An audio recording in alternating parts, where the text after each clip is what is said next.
ಹಣದ ಬಗ್ಗೆ ನಿಮಗೊಂದು ಇಂಟ್ರೆಸ್ಟಿಂಗ್ ವಿಷಯ ಹೇಳ್ತೀನಿ. ₹1 ಉಳಿಸಿದ್ರೆ ₹3 ಸಂಪಾದನೆ ಮಾಡಿದ್ದಕ್ಕೆ ಸಮ. ಮೋಸ್ಟ್ಲಿ ಕೆಲವರು ಆಲ್ರೆಡಿ ಇದನ್ನು ಕೇಳಿರ್ತೀರ, ಆದರೆ ಹೆಂಗೆ ಅಂತ ಗೊತ್ತಿರಲ್ಲ. ಇನ್ನು ಕೆಲವರು ಕೇಳಿರಲ್ಲ. ಹೆಂಗೆ ಅಂತ ಹೇಳ್ತೀನಿ ಕೇಳಿ. ₹1 ಉಳಿಸಿದ್ರೆ ಅದನ್ನು ನೀವು ಹೂಡಿಕೆ ಮಾಡಿದ್ರೆ ₹1 ಸಂಪಾದನೆ ಮಾಡುತ್ತೆ. ಅದೇ ₹1 ಖರ್ಚು ಮಾಡಿಕೊಂಡ್ರೆ ನಿಮ್ಮ ಹತ್ರ ಉಳ್ಕೊಳ್ಳೋದು ಝೀರೋ. ₹1 ನಿಮ್ಮ ಹತ್ರ ಇರಲ್ಲ.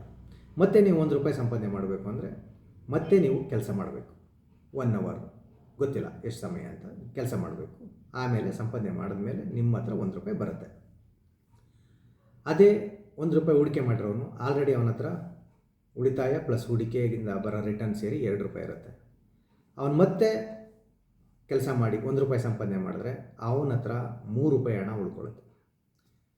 ಅದೇ ಝೀರೋ ಆಗಿರೋನು ಮತ್ತೆ ಅದೇ ಸಮಯದಲ್ಲಿ ಸುಡಿದ್ರೆ ಅವನ ಹತ್ರ ಉಳ್ಕೊಳ್ಳೋದು ಕೇವಲ ₹1 ಮಾತ್ರ. ಸೊ ಝೀರೋ ಮಾಡ್ಕೊಂಡು ಅವನಿಗೆ ಕಂಪೇರ್ ಮಾಡಿದ್ರೆ ಹೂಡಿಕೆ ಮಾಡಿದವನು ಅಥವಾ ಉಳಿತಾಯ ಮಾಡಿದವನು 3 ಹೆಜ್ಜೆ ಮುಂದೆ ಇರ್ತಾನೆ. ಸೊ ಇದು ಉಳಿತಾಯ ಅಥವಾ ಹೂಡಿಕೆದು ಮಹತ್ವ. ಇದನ್ನು ನಾವು ಅರ್ಥ ಮಾಡ್ಕೊಂಡಿಲ್ಲ ಅಂತಂದರೆ ನಾವು ಬಡತನದ ಸುಳಿ ಒಳಗಡೆ ಸಿಗಾಕೋತೀವಿ.